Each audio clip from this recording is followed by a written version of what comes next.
Good morning সকলকে। আজকে আমি এই বইয়ের তাকটাকে গোটাবো আর এই টেবিলটাকে একটু গুটিয়ে নেবো, কারণ পুরো এলোমেলো হয়ে গেছে। তো চলো গোটানো যাক। আর এই যে দেখো, বইয়ের তাকটা যখন গোটাচ্ছিলাম, এই যে পুরনো আমার যখন পাওয়ার লেগেছিল তখন এই চশমাটাকে ফার্স্ট ব্যবহার করেছিলাম। আর এই যে আমার স্কুলের ডায়েরিটা দেখছি আর আমার সেই পুরনো দিনের কথাগুলো মনে পড়ে যাচ্ছে।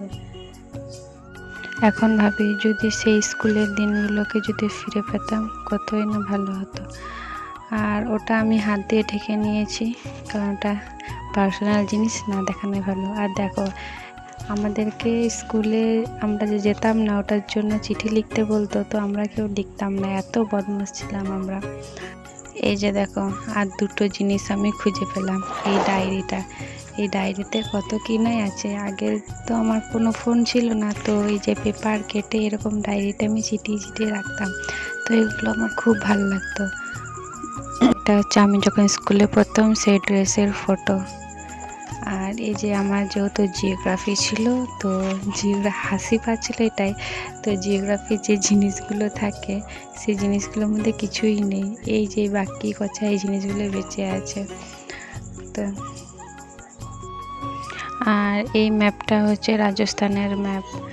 আর এই যে এই দুটো জিনিসই বেঁচে আছে। তো ফাইনালি আমার বইয়ের তাকটা গোটানো হয়েছে আর টেবিলটাও গোটানো হয়েছে। তোমরা বলো কেমন লাগছে, কমেন্ট করে জানিও। তো আমার স্নান টান হয়ে গেছে, তো পুজো দেবো, তাই ফুল তোলাও হয়ে গেছে আর এখানে ধূপ জ্বালানো আমার হয়ে গেছে। আর এই যে দেখো, এখানেও একটা ধূপ জ্বালিয়েছি। তো দেখো কি সুন্দর ফুলগুলো ফুটেছে। তো এখন আমি ম্যাগি আর ডিম সেদ্ধ খাবো, আজকের একটা টিফিন। আর দুপুরের খাবার হচ্ছে সয়াবিন আর করলা ভাজা। তোমাদের সাথে দেখা হবে পরের আরেকটি ভিডিওতে। আজকের মতন টাটা।